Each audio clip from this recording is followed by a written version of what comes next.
You're listening to WOOP-LP, Cleveland, Tennessee. WOOP FM is a broadcasting service of the Traditional Music Resource Center, and we play America's original music. Where'd the old town go? They moved it all north of here in a shopping mall.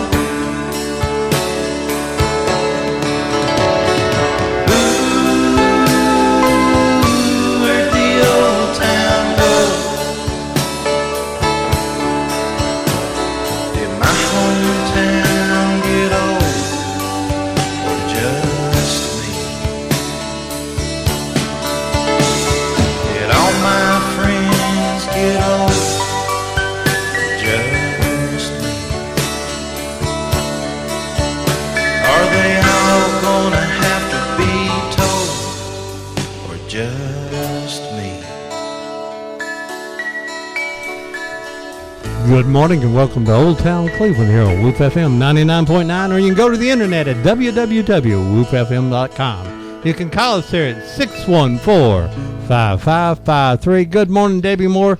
What's going on today? Good morning. I had to put on my glasses so I could hear you. Well, before we go any further there, I'd like to say our guest here today, you'll probably know the guy who wrote that song and sang that song is a former ROTC member, and Jim knows him well. John Cook wrote that song and sings it, our theme song for us. Matter of fact, we named our show after he wrote the song before we did that. So years before, yeah. But John was a cadet there at the Junior ROTC program. Go ahead, Deb. Sorry to interrupt, but I had to bring that up because I'll forget if I don't say something right now. Right. That's how we roll around here. We have to talk on top of each other while we're remembering things. Good morning. It's April 11th already. And we have the Kiwanis Club here in the mall this morning doing their pancake breakfast until 10:30. So come by and get you some pancakes. I believe the price is $7 for all you can eat pancakes and all the fixings. And so come by and support them. They've had a good crowd here this morning. And we have Charles Parker and Jim Hodson with us this morning, and we're going to talk about, we may end up telling a few Bradley High stories. I think that might happen, and they're going to come in and they're going to talk about their participation in ROTC at Bradley High School, and that should be fun. I thought Doyle Palmer was going to be with us this morning. Maybe Doyle's still on his way.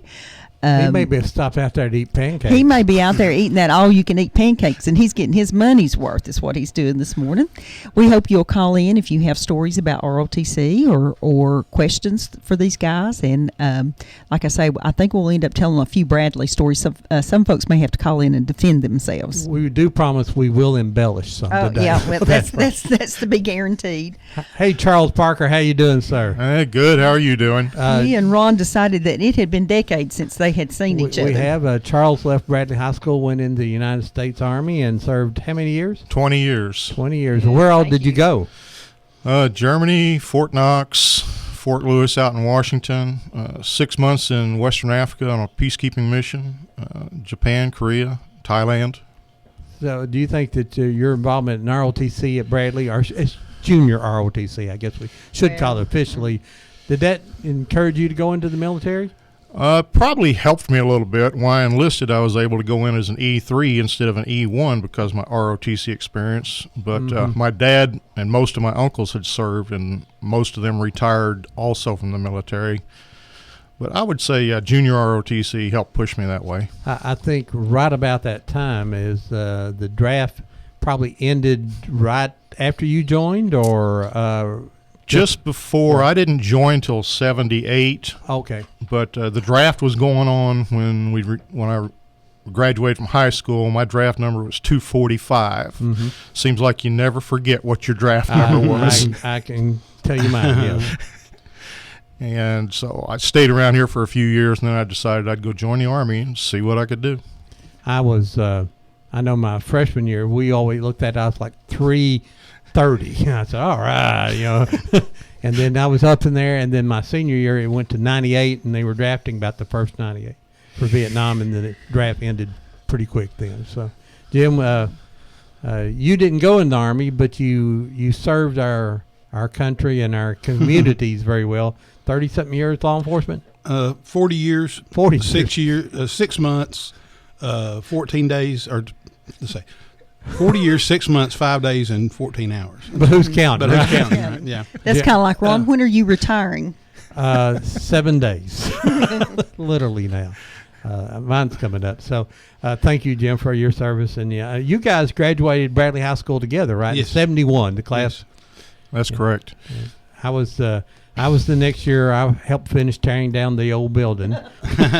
We were the last class from the old school, or the real Bradley High School, as we like to call it still, not this one over here on South Highway. It's okay He over still here. calls it the new school. That's Yeah, the new that's school right. over there. But Uh-huh. there's some great guys over there. Colonel White, and what was his full name? I can't remember. William. William G. White. Now, where was he from originally? Do you remember? No, I don't. I know he called Camp Lejeune home, but I don't know where he was originally from. Ron, the new Bradley's been there 43 years. Well, that means I've been out 44 years. I think that means it's time just to get used to calling it It's Bradley. still the new Bradley. I don't care what you say. Yeah, it's still new Bradley. And Ocoee Middle School always going to be Bradley Jr. Yeah. And that's Truett down there on Yeah, the not other Wake end. So Forest. I'll never be able to get that right. But Colonel White and then Sergeant McCamus. And Sergeant McCamus is still with us He- and may be listening this morning. If not, we're going to get him a recorded version of this, which reminds me, do you have the recorders on, Ron? Yes, I do. Okay. It's the one day I don't remind him that he doesn't have. We both forget on the same days. we do record this. It will be on YouTube. We'll post it out about Tuesday or Wednesday, so you can see this link and download it and save it forever if you want to. And or listen to, if you miss some of it, you can listen to Charles, it. this is your first time. I think Jim may have been. This is about your 5th time on Old Town Cleveland, at least. This is the first time, Charles, that we've invited Jim that we don't have an author on, because he's our only friend that reads. That's not true. I'm sure that's not true. Matter of fact, Jim, have you read the book about Homer Simpson, the local? Police chief. Yeah. Yes. I'm familiar with the story, but no, I haven't read the book. Okay. Well, we're chasing down that author. He lives up We're in go- McMinn County, and great. we'll be sure to invite you to that show. Real- We'll get you a book to read before then. Homer Simpson, not the cartoon character. I know, and Yeah. you try to Google it and read information. All you get is the death of Homer Simpson, and then it's But that crazy cartoon. He was the chief of police around in the 20s, 25, something like that. And the politics changed, and you lose your job, and that. And about a year later, he was electrocuted in Georgia for robbery and a murder. Besides that, and it's a pretty big change. And he's buried here in Bradley County, and his family Fort was a Hill. very prominent family here. And it was a huge funeral, and so strange story. And there's a guy written a book about it, and it's a pretty wild story, to tell you the truth. So we're going to try to do that here on the show. So what was the most interesting thing about ROTC, Charles? Oh, I don't. Probably a lot of things. Probably the most interesting was when the colonel took all the bayonets up to University of Kentucky to a drill meet up there, and he allowed some of us guys to go along so we could watch, because there weren't enough guys to make a drill team, just the girls. But that was very interesting. You see what he remembers, don't you? I'm sure I would remember that too. I wasn't invited to go. So. Yeah. It was those glasses, Well, Jim. That's what it was. Had to be. Jim, what about you? Oh, I guess for me the most interesting thing was the guns. I'm a gun guy, so we got experience in disassembling and reassembling a variety of infantry weapons when we were in ROTC, and like I said, being a gun guy from childhood, liking guns and hunting and things like that, I really liked that. But I enjoyed the drill. I enjoyed marching and drilling, and of course Charles and I were both on the rifle team and got to shoot with real guns. Then they use air rifles, I understand now, but we used 22s, and we had a small drill team that we started. Where did you shoot at? Was That's you what at I the was football gonna ask. field shooting it back at the gym? No, the old armory? There yeah. was a range down Yes. stairs, small bore range, Yeah. and that's where we did all of our local. Oh, I yeah. hate so badly that we lost that building. I mean, Well, how and- how much history there. disrepair could it have been in? It was just stone and Well, I have a feeling it was sort of like the old Bradley High Auditorium that was supposed to be in such disrepair that it was dangerous to be in, and they drove a bulldozer up on the stage and it didn't fall Yeah. through. So That's like the bridge at Webb's store. They said it was going to fall at any time, and they had to whack it 27 times with a big wrecking ball before it ever even Butch. started to give away. They said it's dangerous. Stay off of it. And or the old courthouse, and I think when Yeah. something gets in the way of progress, people find a rationale. To get But rid of it. I just never understood like it us. because it looked like yeah. I never understood it because it didn't seem like it was in the way of anything. And it was And- pretty solidly built, Yeah. too. That's sure what I was. was thinking too. So I sure hate that we We- lost we that used to building. do things like that. Colonel, what was he a fanatic, or was he? He was crazy was, to ride with. Was he just a normal guy, or was he all military and he just stuck you guys right to? He was military Yeah. with capital letters, but he didn't push it on you. You're right. He would do anything he could to help out you or the community. Oh, yeah. He was always involved with charity work, and if you wanted to go help and didn't have a ride, he'd come pick you up, and then he'd take you home later. But like Deb said, it was riding with him was an experience. He loved to talk. He loved to talk, and he drove fast, and he didn't pay attention to where he was going. It was really interesting. The But- first time I rode with him, I got in the car, and there was a whole carload of us girls that were on the drill team, and one of the girls leaned over to me and said, "Hold on," and I thought, "Hold on," you know. But he had a He was- wealth of experience and combat experience. I was over at his house one time, and there were some plaques up on the wall. He had 11 Purple Hearts and 3 Silver Stars. Wow. And one of the citations I remembered was he was charging machine gun nests and taking them out that was hurting some of his soldiers. And the way I read that, it was just, my estimation of him just jumped way up after that. But Now, he was was he the age to have been in World War II, or was he in Korea? both. Both. Those citations were from World War II. Later, I found out he had been my Uncle Joe's battalion commander in Korea. Wow, so that's But he was one of these people who, even though he had experienced a lot of combat and a lot of terrible things, he didn't. He would talk about it to make a point, or if you ask him a specific question. But he wasn't just one of these people to sit down and, just regale you with his stories of the war and how glorious it was and all that kind of thing. He. You knew from just the way he talked about things that he had seen a lot more than what he was talking about, and but he had a great sense of humor. He was enjoyable to be around. He had lots of military type jokes about different situations that you'd find. He'd say, "This reminds me of the time that the guy did so and so," and he would had a lot of funny anecdotes and things he would tell. But he was just he was a rare individual. I think anybody that was a part of that experience would agree that he was a special kind of person. And he didn't talk down to us. I No. guess that was one thing. He treated us like we were young men rather than children, and that's one thing that to me made him stand out in comparison to a lot of other teachers that you had. now. Let me ask you. I never was a member of ROTC.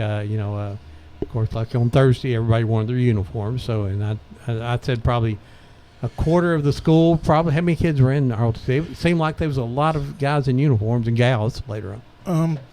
There was about 35 or 40 of the girls in the bayonet drill team, and that was about 75 or 80 guys. Yeah. That was about it at the time. Of course, the Vietnam War was going Yeah, on. it wasn't a popular thing among many of the student body.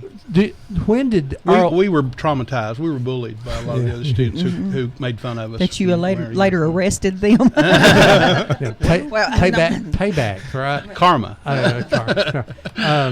When maybe our caller, you might know it. When did ROTC start at Bradley? I mean, was this in the 60s? Did it start, or when did the program actually start? Because some people said they don't remember it in the 50s. No, it was in the late 60s. I'd say around 67 or just before, 6 or 7. just somewhere as in you there. got there. Yeah. Just Yeah. as you got there. Well, I got there in '69 when my dad retired, and I was a junior and Okay. just started in MS2, but it had been going for a couple of years, Yeah. but I don't know exactly when it started. I started in school in '68. I'm a year behind you, so it seems like it was there Yeah, at that it time. was. So I didn't know if it's '67 or '64 or when it may have started. It was when I started Bradley in '67. It was just a 2-year program. Mm-hmm. And you had to be or juniors and seniors. But then at the start of my sophomore year, they changed it where you could go the last half of your sophomore year. You could switch over into ROTC, so you could actually do 2.5 years. So now, did you have to get approved to get it, or you sign up for class just like you wanted to take a biology class? Is Yes. Right. Yeah, you went into the counselors and you signed up for the classes. When I came up here, I'd already had a year down in Alabama, my sophomore year, and then came up here, so it was no problem for me. I already knew it. My cousin had told me they had ROTC up here because that's one of the things I was worried about when we moved was, I love ROTC, and now I'm not going to get it, but they still had it up here that time. So I was able to sign up for it. And was the girls drill team, seemed like that started about halfway through my year? I don't think it was originally. No, I think that started our junior year. I think so. I think that's right. Because I remember the girls 69, coming in 70. and having to get measured for their uniforms and the seamstress in town having to fix them up for them. And it seems like that was our junior year, 1970, when they started that. And I talked with Deb here on the way up. We were talking about that. Said, I'll come back to that in a minute. Let me answer this phone call. Go ahead, caller. You're live on Old Town Cleveland. Good morning, Ron. Good morning. This is Debbie Rick. Hey, Debbie Riggs. We were just curious. Did you actually get to take ROTC classes? I did, yes. What year do you think that started? Because in the beginning, the girls could not take the classes. The girls was allowed in 74. In 74, they could start taking the classes. Okay. 73, 74 year. You'll remember her brother, Benji Riggs. Yeah, Yep. Yeah, very well. they're nodding their heads. So how many of how much of your time daily was spent in ROTC? Just one class period. Yeah. 1 hour. And was And then Mr. we did was Gardner there then, or Mr. Colonel White? Gardner, Gardner. And, Major Gardner, yeah. okay. And is he still around? Do you know? I think he still is, yeah. I've not heard from him in ages, but yeah, as far as I know, he's still around. Okay. And your dad was a career man in the Army, or what? Yes, he was. Okay. He Good. put 30 years in. Yeah. Was he in World War II? Yes. Yes.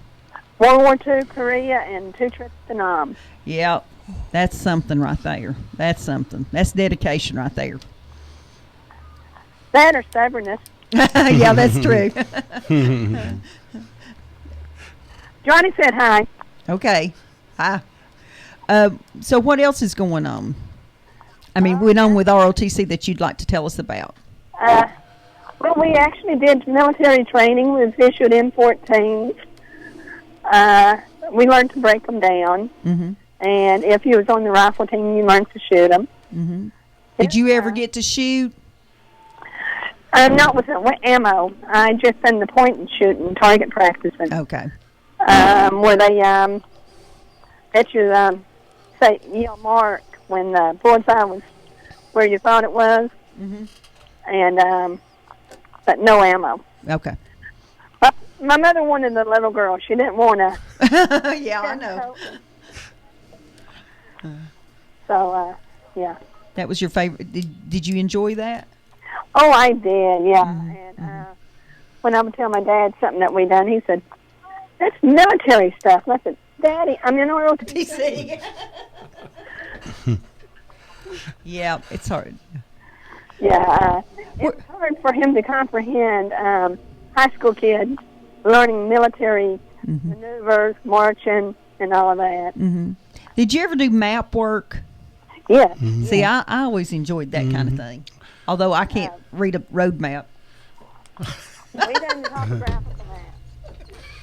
Ron's over here laughing because Now it's a little dot on my phone, and I can get us seriously lost with that little dot. We were going to go on a riverboat ride one day, and we were going to Chattanooga. He says, "Will that be down near the river?" And I went, "Yeah, I think so." No, we're going to Lookout Mountain. I'll never forget that. That's been a while ago. Well, Deb, where are you today? You're not online. Halloween Garden. Oh, you went with Waterville then. I did, yes. Yeah. Well, I appreciate you calling in this morning, and make my sister behave. She's on that trip too, you know. Yeah, we're walking here together. She's laughing at. Well, thanks for calling, Deb. Sure thing. Enjoy. Bye-bye. Right.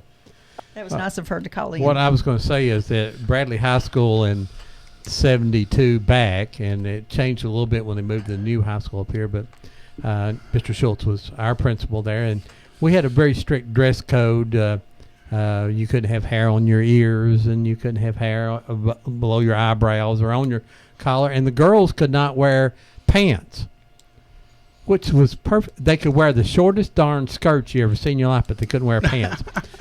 And I liked that rule. I really enjoyed that rule. And, of course, they always see girls in those real nice green tights. Those are nice. Those were really nice looking. I liked the drill team. I had a Well, different I just never like the guys, they only wore the uniform one day a week, which Yeah. I'm sure is very disappointing to you. That they high school, I remember the short skirts and lunch, and that's pretty much where I was.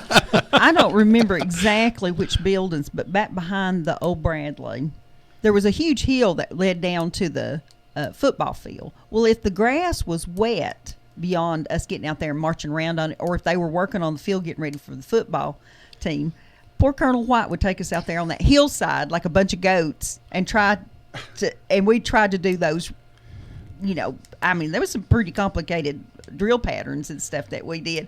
And I just remember just holding on for dear life and hoping that you were going to fall down and slide down that big hill. And it was paved. I mean, it was not a good plan. So now, let's see, another one, the cadet, you called cadet colonel, is that what you were? Right. Okay. David Hale was been there before you. before guys. us, yeah. Yeah. Year before us, I knew his girlfriend because I'd gone to school in Polk County with her my freshman year, Yeah. and she said he continued on in ROTC for 4 years, and I guess he went on into the military. I don't know past the ROTC in college. You know, his dad was Bill Hale. I think he was the extension agent. Mhm. And I don't know what happened to David. I didn't get a chance to try to follow up on that, but I knew he was. And there was another guy before Sergeant McCabe. Says another sergeant. Do you remember what his name was? Before him? Yeah. I don't know. There was one during Yeah. that time, Yeah. Sergeant Major Bunch. Roy Bunch. Bunch. That's it. Yeah. Yeah. Okay. Now, I'm not sure if he's still alive or not, but he was a character. Yes. And you mean that in the nicest sort of way? Yeah, I mean, nothing. Yeah. He was not at all like either Sergeant McCamus or Colonel White. He was military, but he was a engineer, right? He'd been in Corps of Engineers, I think, was his duty pin, his branch remember. of service pin. But he didn't take the military way of doing things as seriously as the other two did, and told a lot of jokes. But he was probably I don't know, a product of his era, I guess. Maybe he was getting out of Is the any of army those about jokes tellable on radio? not really, no. Okay.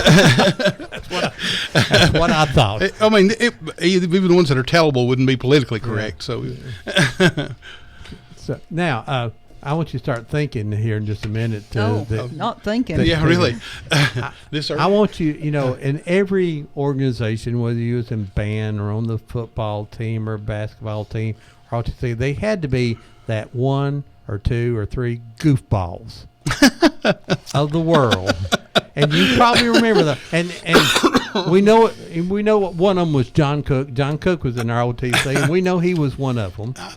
And but start thinking about that, and we'll get that. Well, I'm not going to name names. Oh, no. Names are the best part of the show. Folks, you're listening to Old Town Cleveland here on Whoop FM 99.9, or you go to the internet at www.whoopfm.com. If you go to the internet, you can actually see us and hear us both here in the screen, and I put up little pictures behind us, so the battalion staff is right We over saw your head. Steve Llewellyn not too Yeah, we just a seen few weeks yeah, ago. Yes. I don't know any of those other guys. I recognize them from that picture. That might be at the New Bradley. I think most of these pictures I got were taken down at the New Bradley 73. I think. Okay. When I recognize some They're of those Benji's faces, but they were pictures. younger guys. Well, they have swords and pistol belts and stuff. And we didn't have that over at the old Bradley. So yeah, that one has to be at the new one. So yeah, they changed all kind of rules. You have guns and swords down at the other one. Yeah, you can't even have a pocket knife at high school now, much less a sword and a gun. Yeah, well, we marched in the Christmas parade one year, and they gave all the officers 45s. You remember? But they had, I mean, they were real 40, but they had the firing pins taken out of them. Yeah, we had pistol belts and 45s, but no firing pins. That was probably a very wise thing Well, to do. they ran out of the little dummy parade pistols. You know, they didn't want us Before carrying an someone empty said- holster. So Well, Hey, y'all, watch this. Hey, also don't forget at Cleveland State today there is Green Day there. There are all kind of things about trees and bees and all kind of Plants plants and plant things. So swaps it's and- down towards the tennis court, baseball field on the north end of the campus. It's free. It's 10 to 2, so try to go out by there. And if you're wanting pancakes, you're late. It closes in 3 minutes. Unless you're Gotta coming hurry. in the driveway right now, you might miss that. And I always like to thank the Kiwanis Club for all the great work they do and their fundraiser this morning. And don't forget, Old Town Cleveland will be is on Facebook, and you can join. If you want to join now, you need to go to Friends of Old Town Cleveland, because Old Town Cleveland has over 5,000 friends. That's the most they'll let you have on Facebook. So we had to start a group called Friends of Old Town Cleveland, and I think there are about 1,000 members on that. So and we try to post, and next week, about Tuesday or Wednesday, according to when I get it done, we'll post this show will be on there live in case, unless the equipment tears up. We had a has terrible happened week too. last week. The radio station did not work, but the luckily the internet portion, we were able to save it at least. It was one of our best shows too, and of course no one heard it.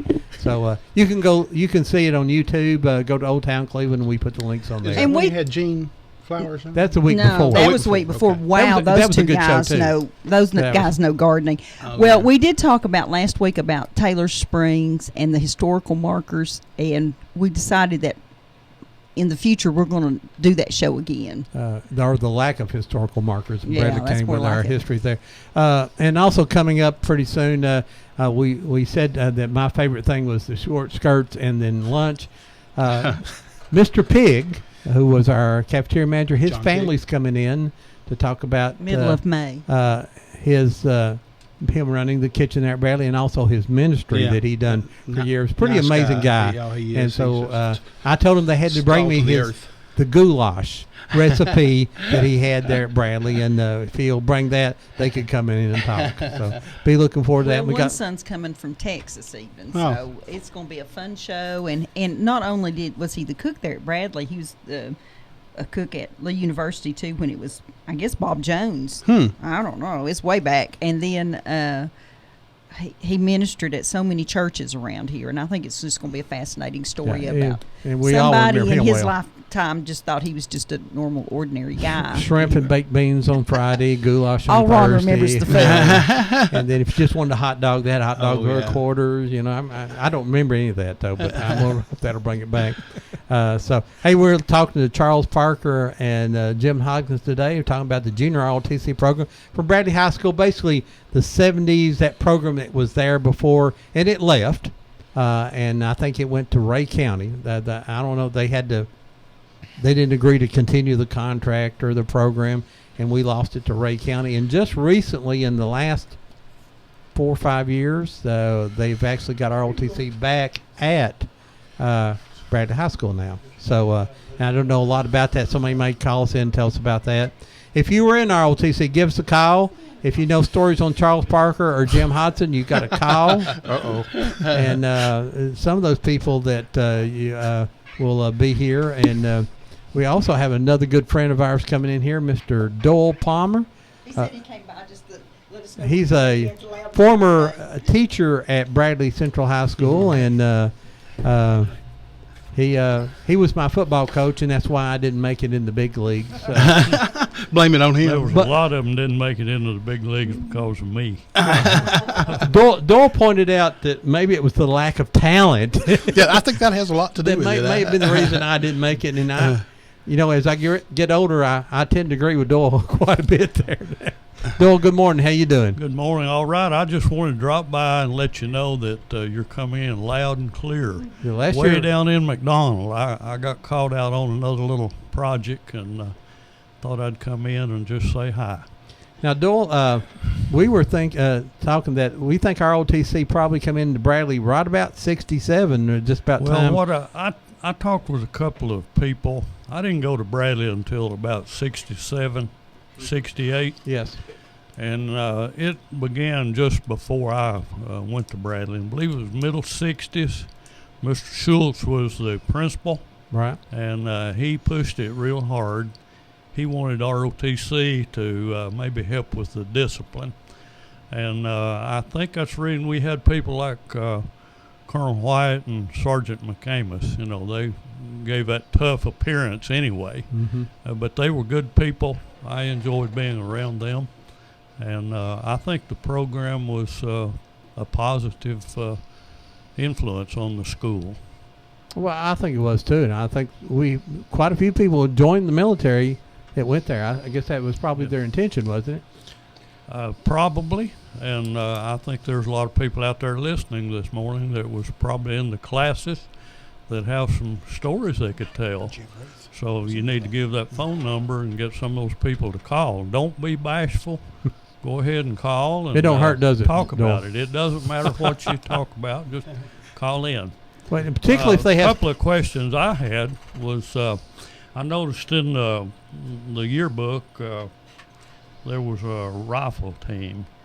Did y'all go to competition, and where did you go, and how often, and those things? We didn't actually go to competitions. We shot down in the basement of the old armory that was in town, and the colonel would send off our scores and our sheets to Postal matches is what they were called. Oh, and that's the way we would actually compete. We didn't go to places. let's get this call here. Hey, go ahead, caller. You're live on Old Town Cleveland. Hey, good morning. Good morning.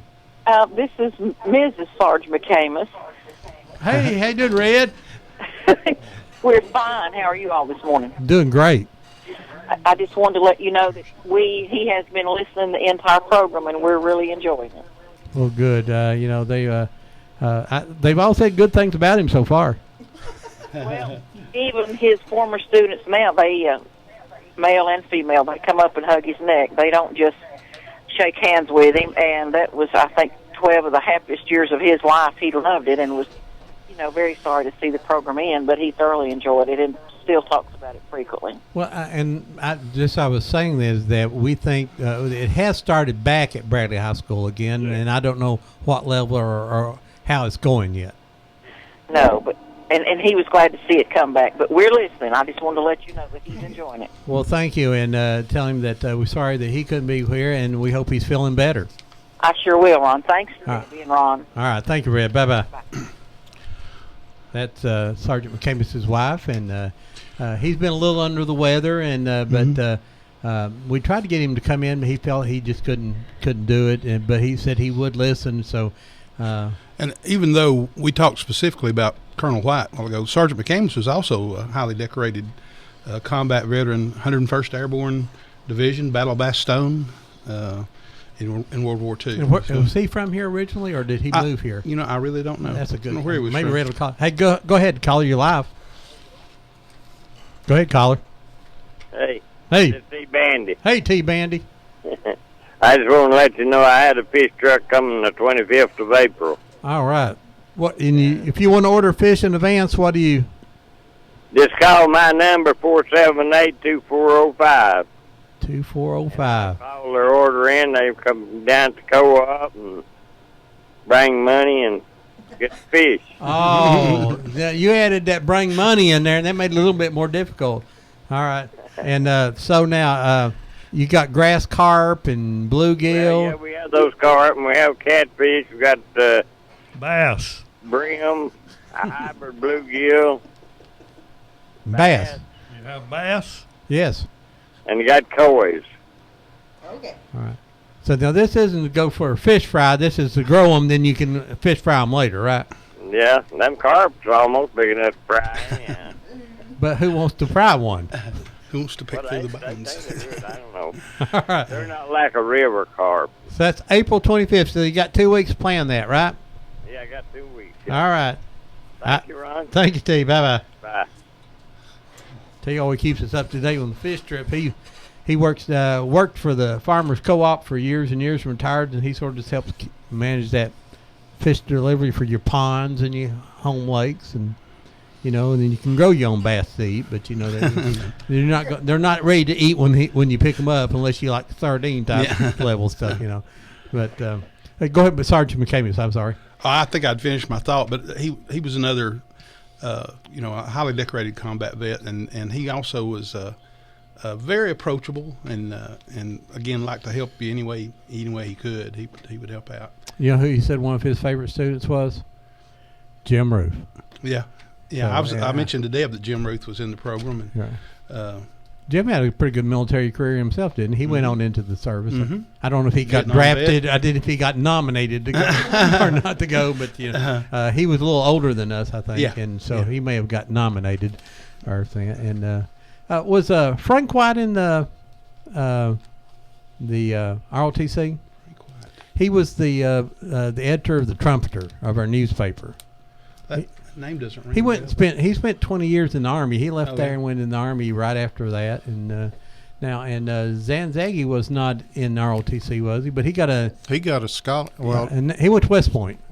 Was it West Point? Yeah, he Or did. Okay. He went to West Point. Yeah. Craig Williams from my class went to Indianapolis. You talking about? From your class? Yeah, from my class. There was a Craig Williams in our class. Oh, yeah. Who got a full ride ROTC naval ROTC scholarship to Vanderbilt, and he wasn't in ROTC. Yeah. Well, that's just interesting that you thought. Yeah, Craig stayed in the Navy 10, 15 years, but he got out and went to work for a defense contractor, making lots of money. I think. He done the smart thing. He was our valedictorian. He was a brain. I mean, Charles, weren't you the valedictorian of your class? No. I knew the answer to that one. No, that was Craig. Graduated. How come, Lord? Is it Oh yeah. See, I didn't graduate cum laude. I kind of come lately. I just once in a while showed up to class, but so the classes themselves. You talked about you studied maps, and what was a class like in there? Not being a class member there. So what did you do in class? We did a lot of stuff like first aid, communications, the radios and stuff. And we did a lot on the weapons. Jim talked about the rifles, but we also borrowed the machine guns from the armory. Mm-hmm. And I remember we borrowed the mortars from the armory and learned how to tear all those down. I love mortars. That's it was just, a lot of the hands-on stuff. Did you ever get to drop the little thing in there and make them shoot, though? No. Okay. We just learned how to take them apart, put them back together, keep them clean and stuff like that. Sight them in. We learned out aiming stakes. We learned how to shoot without bullets, how to do all the sight aiming and everything like that. And then if you're on a rifle team, you got to go down and actually shoot. A lot of drilling, especially on Thursdays when we had our uniforms. Saw a lot of films that had been declassified from World War II and Korea. Would you love to have all that now on DVD, all those films and stuff we saw? I think that'd be interesting to see again, some of it. I don't think some of them they're ever going to put them on DVDs. I remember one specifically that had been smuggled out of Cuba where it was a firing squad shooting a guy. And, it kind of opened our eyes up in class. So it's a very realistic type.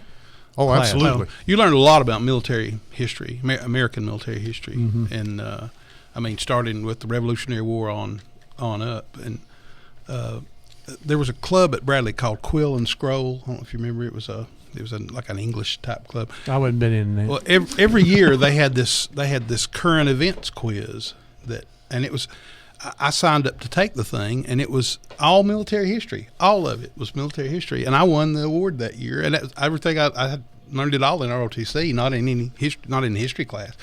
As a matter of fact, when I had Miss Rogers from American History, I would ask her questions about stuff we had studied in ROTC, and she'd say, "Well, yeah, but we don't have time to cover that in that depth in this class." But it was I learned a lot there. I really probably can't say enough good about it. And the map reading skills you were talking about earlier, it has been amazing to me over the years, the number of people who cannot read a map or have no idea what a topographical map is and how to find where you are on the topographical map, using a compass. And it's just it's not that complicated, but having learned it at such a young age, you don't think about it being a hard to acquire when you're skill. You're right along with Deb, and you go, turn the map over, dear. it's upside down. She keeps sitting there going, well, if you turn it this way, you should be going right. You should be going left. Back up. She does have she's a little challenge there, but she's smarter than everything else than me, so I'll give her that much. Well, we also had classes on leadership and ethics, which I think helped a lot of people a lot. Because, like Mr. Palmer said, there were people that were put in there for discipline reasons, and I think it helped them out quite a bit too. Now, Doyle, being a teacher, and you probably got to see Colonel White and Mr. McCamus in a different light than these guys. I mean, and we talk about, you always think those military colonel come in as going to be this strict, rigid type guy, but they thought they were pretty easygoing. I mean, did you get to know them any at all when you were there?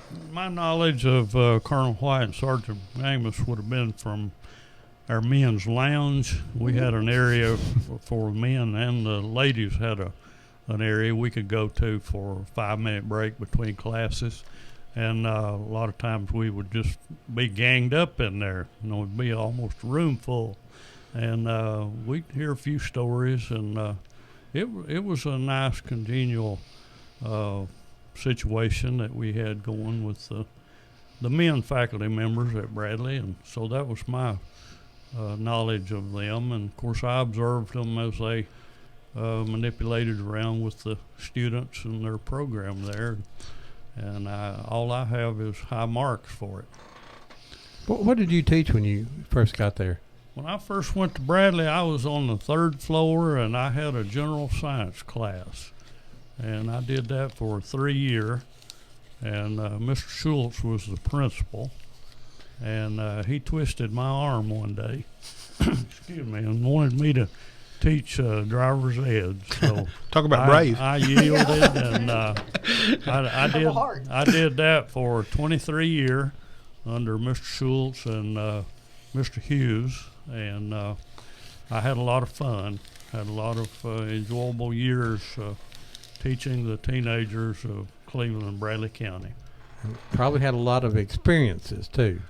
Well, I tried to be on top of the situation. I had a dual brake that I could, sometimes I might just put my foot on the brake and hold the car in place to keep a kid from doing something that would hurt you. That I thought they were getting ready to do. Yeah. And we could correct it and go on. I think that would have to be a rule for me, that I'd have to have a brake over there too. I learned to wear my seatbelt from Coach Palmer. I mean, you did not put the key in the ignition until the seat belts were fastened. And to this day, I never get in a vehicle and I'm guilty of starting my car and starting backing up and then putting it on. Yeah. Only when distracted. Yeah. But yeah, that's one thing I think he would agree. He majored on safety, and the different car dealers around town would loan vehicles to the program. And when I went through, they had loaned us this huge station wagon, like a Buick or a Pontiac station wagon, that had this huge V8, 455 or something motor in it. Yeah. And that thing, I mean, it would peel rubber. I mean, if you got, and several people did, from a dead stop, and Coach had to teach them, you have to gradually apply the gas. But we had a businessman in town, Cletus Benton. A lot of people remember Cletus, and he did a lot of help to help the young people and the school system in general. And one year we had 2 of those station wagons, and we used them in driver's ed, and also it was understood that we could use those to transport athletic teams and other school groups if necessary. And that was a great asset because we just couldn't afford to buy them or even lease them at that time. Money was short then like it is now.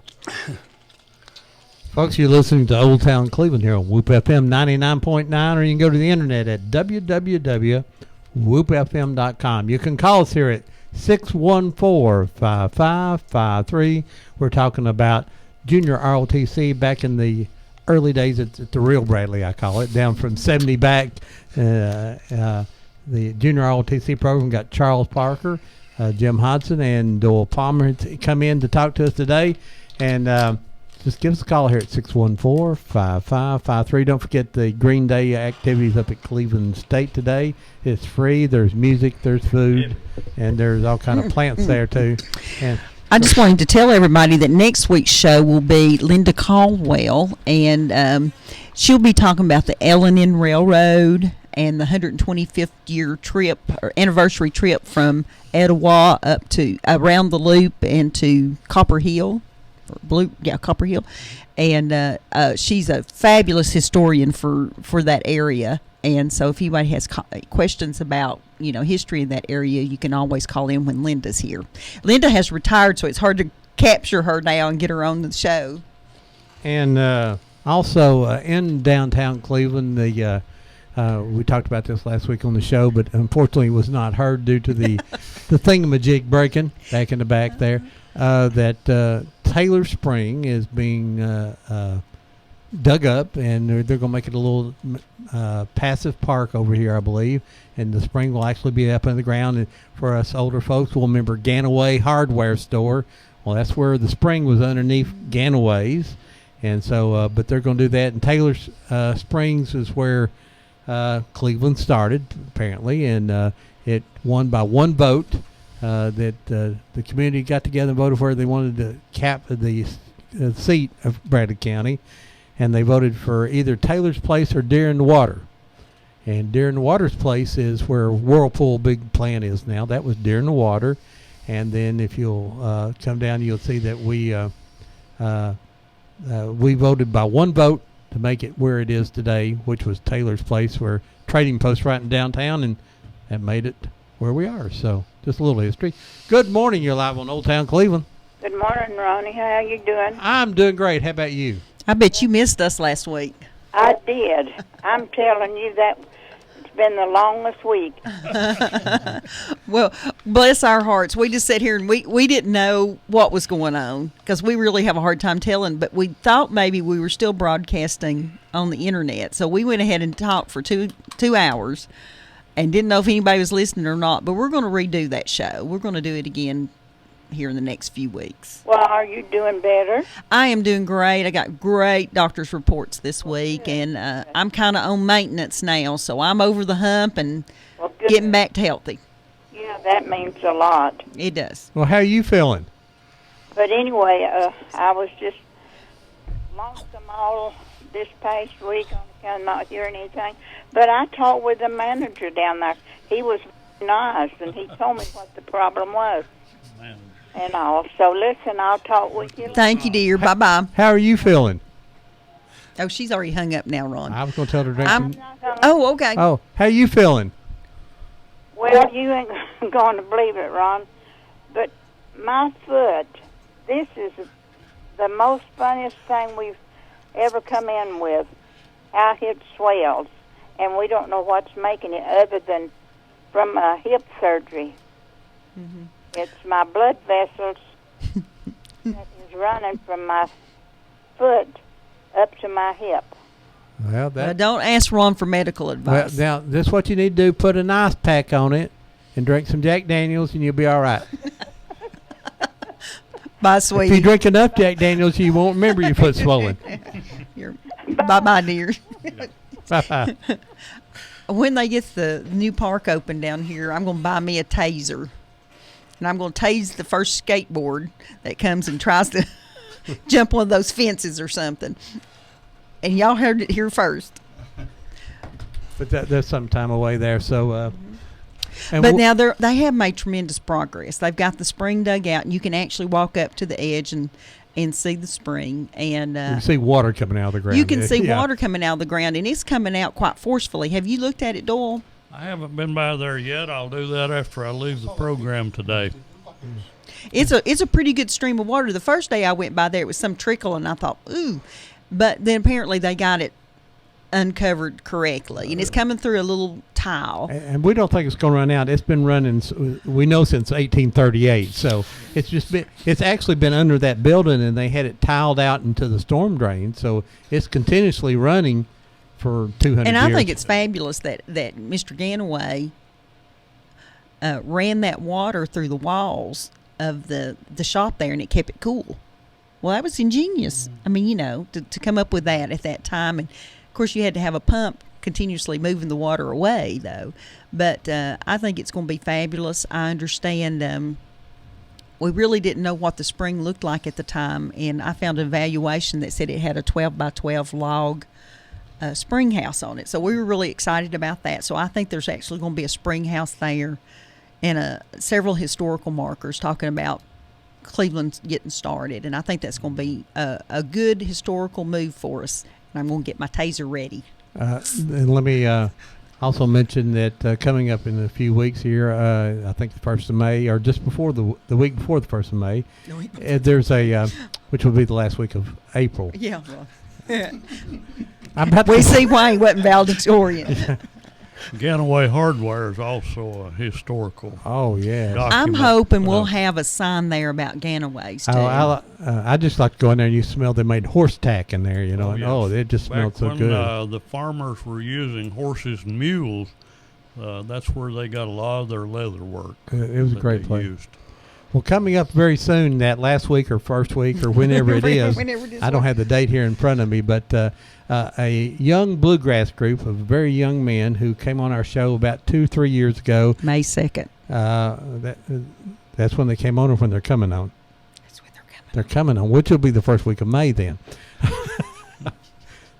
Partially the last week of April, but okay. You had me so confused. I didn't know where you were going, Ron. Anyway, Mountain Cove. Mountain Cove, a very young band come on here, and they have done making it very well. They have several major television appearances coming up, and they wanted to come back and do a show here on May 2nd to sort of help promote their going on the television show. And so, if you like bluegrass music, these are the real deal type. And you can come down here, sit in the lobby if you want to, and out here and come here and enjoy them.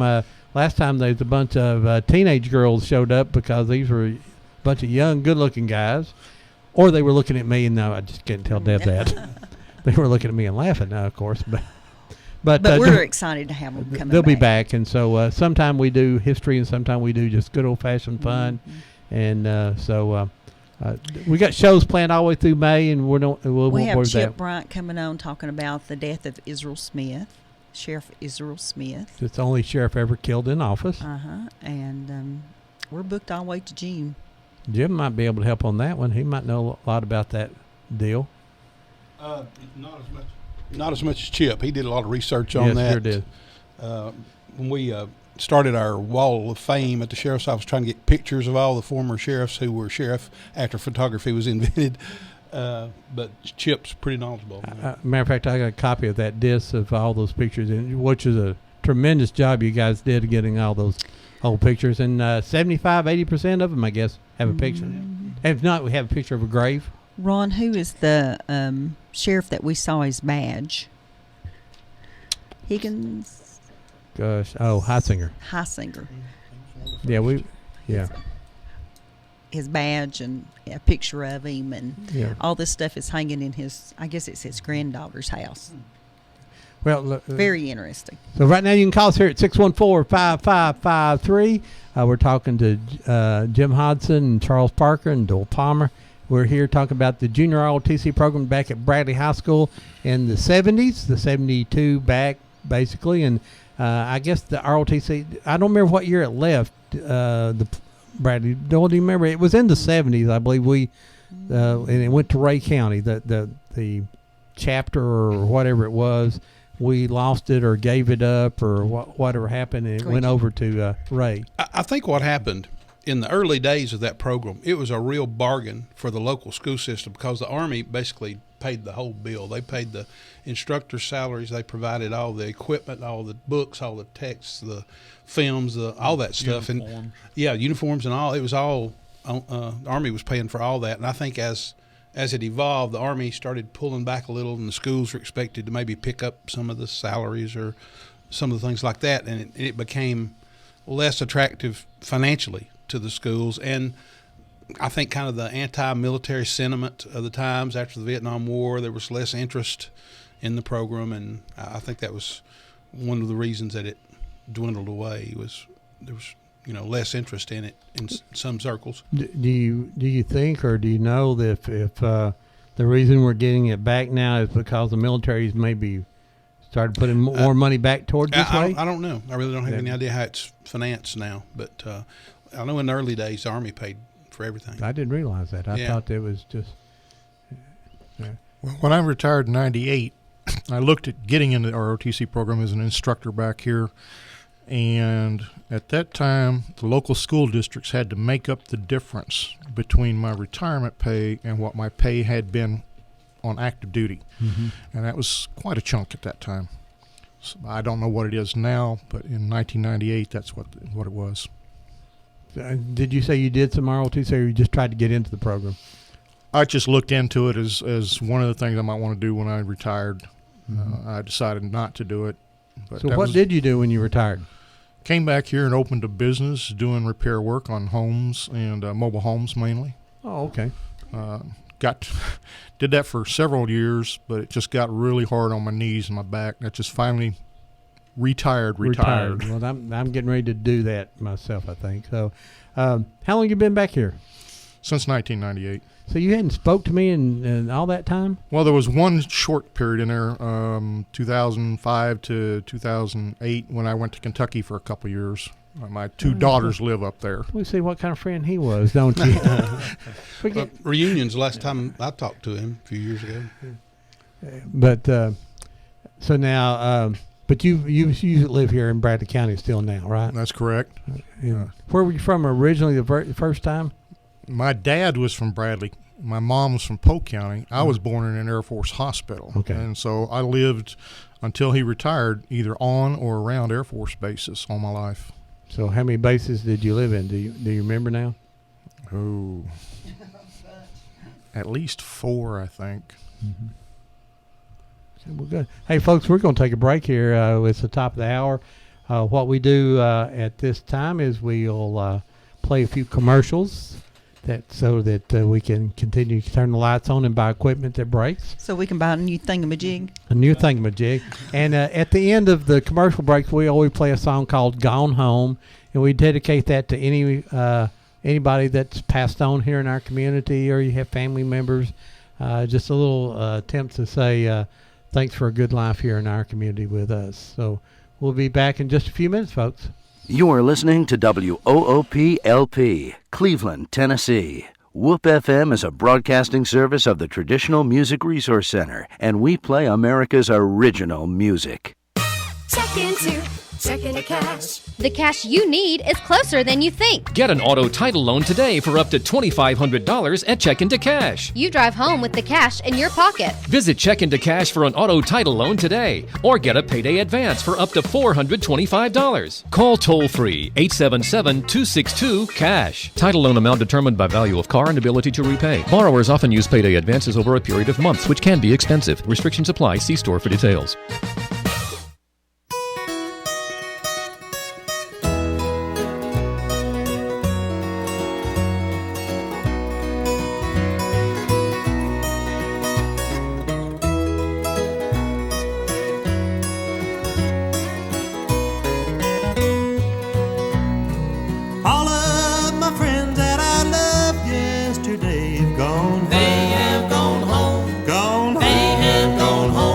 The songbird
Gone home. They have gone home. Gone home. They have gone home.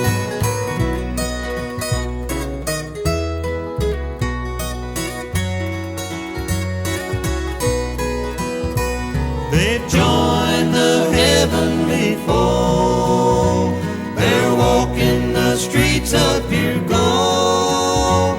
They left one by one as their work here was done. Gone home. They have gone home. Gone home. They have gone home. Where'd the old town go? Buffalo Bill Jr. We got too much music going on there at one time. I don't know what happened there. So, hey, we're back here at Old Town Cleveland on Whoop FM 99.9, or you can go to the internet at www.whoopfm.com. You can call us here at 614-5553. If you're out of town, call us at 423-614-5553. We're talking to Charles Parker, Jim Hodson, and Bill Palmer here, talking about junior ROTC and Bradley Central High School back in the 70s there. And Bill Burns is someone that passed away last week and didn't get to play that song for him. And I've known him as BB, as an umpire and a baseball coach. And also, who else passed away there, Doyle? Miss Dixon? Miss Dixon. Right. Yeah. Tracy's. Tracy Dixon's mother. Right. So that song goes out to them and everyone else there who has family members who passed away. Like I said, we're talking about the junior ROTC program at Bradley High School, and Charles Parker and I were sitting here talking about not family reunions, but class reunions, and it's getting to the point where a lot of us are not with us anymore. I mean, we are, a lot of people starting to pass away. We're getting a little older, Charles. Well, that's true. I turned 62 in a couple of months, and it's getting on up there. I got 61 in March there, and my big buddy John Cook turned 61 on May 28th, same day that the worm farm blew up. That's what he had, him and the worm farm blowing up will always live in infamy. But I talked to you earlier about, in any program there's always that crazy person or persons. And can you remember who was just the goofballs or something that they did in the class? It could have been Jim. You can go ahead and mention it. They've already told there. you they're not going to name names. Oh, you got to name names. No, Jim was a company commander, and he would not have gotten that job if he'd have been a goofball. I never know. I don't think Jim ever was a goofball at anything, is he? I mean, Jim, have you ever been just a wacko kid somewhere along the way? No, not really. I mean, his mama might be listening. I'm not that straight-laced, but I wasn't. No, I don't know. I was one of that generation that was raised. Children are to be seen and not heard, and not to draw attention to myself, I guess is the thing. I guess, and it's another thing that I really enjoyed about ROTC was I enjoyed the discipline and you have to do things the right way and that kind of thing. I enjoyed all that. And, well, I think that, but you're talking about goofballs. Yeah. Any comedy movie you ever see about the military, there's always that one guy who can't tell his left foot from his right, and we had a few of those in ROTC that you'd be trying to drill these guys and in the movies they'll put a rock in a guy's hand. That rock's in your left. That's your left, and this is your right. And but you get people. When you start marching from a standing position, you go your left foot first, and you'd have every time there would be somebody who would step out with their right foot, and so they're out of step with the rest of the formation. But there were those guys around that just seemed to have a hard time grasping that. And then the guys who would swing a weapon around and cover somebody, even though we knew they weren't loaded, that was just something you didn't do, was cover somebody with just a muzzle. Being law enforcement is never, no matter what, and even try to teach kids with toy guns not to even do that. But they're just people that aren't, very coordinated, No especially names? at that age. No names? Oh. They probably matured into better people than I am. Well, that's okay, go ahead and mention John. We know it was John Cook, No, most all of my experiences in ROTC were good ones. I didn't have anybody that really just drove me crazy or anything like that, but we did have a few that were. I had one. My first year at Bradley, which was my second year in ROTC, I was a squad leader, and I had, 4 or 5 people in my squad. And I had one kid that would not wear his uniform. So we were never eligible for squad of the week or squad of the month on the inspections. And this went on for 4 or 5 months, and I finally got him aside one day, and I said, what's the deal? You signed up for ROTC. Why aren't you wearing a uniform? Well, he didn't sign up for ROTC. He was placed in ROTC. Ah. So we talked for a bit. I told him, I said, I don't care if you don't polish your brass or whatever, just wear the uniform. And he did start wearing it, but that's why I'm bald today, I guess, because I tore out all my hair. I'm sure there are probably a few other incidents. If you were in the Army for 20 years. In the Army there were several. Yeah. So you had a little bit more juice then, though, didn't you? I didn't at first because I enlisted and I was in a private. But then I got my college education, went to officer candidate school, and then became an officer. And then I had a little more juice. Yeah, they could have had no excuse for wearing the uniform then, right? No, or polishing the brass or what. But I also had some very good sergeants, especially when I was a butter bar second lieutenant, that took me aside and said, look, you don't learn everything in school. Work with us, we'll work with you and take care of you. And the biggest thing they taught me was you take care of your soldiers, they'll take care of the job. Mm-hmm. And I sure do appreciate those NCOs. Mm-hmm. Well, I think the same thing back in law enforcement is, if I don't matter to me, whoever is the sheriff, the top echelon may change around, but basically the deputies out there are going to take care of the community very well. Things are going to be safe, unless you just, I don't think we've ever had a sheriff just completely wacko, I don't know of any yet, and I wouldn't say if I did know of any. But the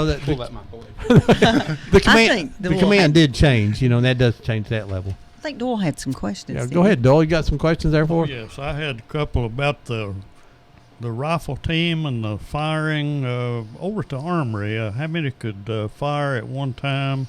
Did they have a range instructor over there, or did your teachers, instructors at Bradley go with you? And Colonel White was our instructor, and he had been on the national rifle team in the early 30s from about 33 to 36.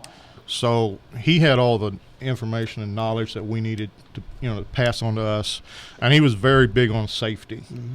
The basement down there, we could only fire about 4 or 5. 4 or 5, I think, yeah. Was about it at the time.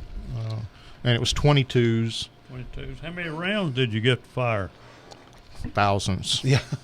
I mean, at one class meeting. When we first got started, we were just trying to figure out how to shoot straight, and we would fire 3 bullets at a time and see what our shot group was at. But when we started doing competitions, it was 10 rounds at each target. And it was prone, kneeling, sitting, and then overall score. Okay. Well, I have just a little bit of interest in the armory. My dad helped build that. Wow.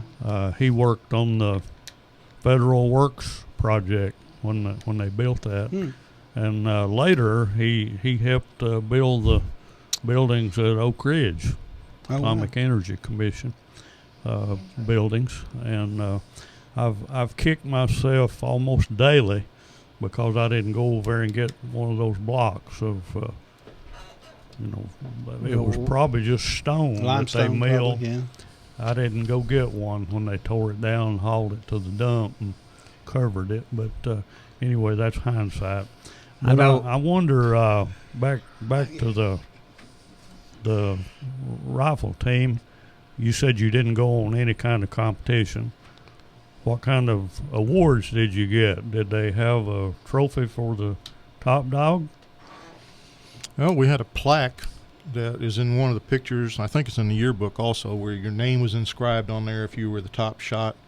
And then in the summertime, because we shot 12 months out of the year, in the summertime we had our own internal competition, and you could get a medal for each one of the 4 different positions that we fired. And you were able to wear those on your uniform. Yeah. Winston Barnell, who is in the Kiwanis Club, I've seen him sitting out here. Korean War veteran, said that in 1970 he got to come over to Bradley High School and present a medal or medals to people. What would that have been? Someone, an outsider coming in there? Probably from the Legion or the VFW. I would think that'd be exactly right. Yeah. When we graduated, they gave out medals for superior cadet, the top cadet of the class, and stuff like that. And it also, I think, one for academic achievement. So that was probably, because I know our senior year we got that.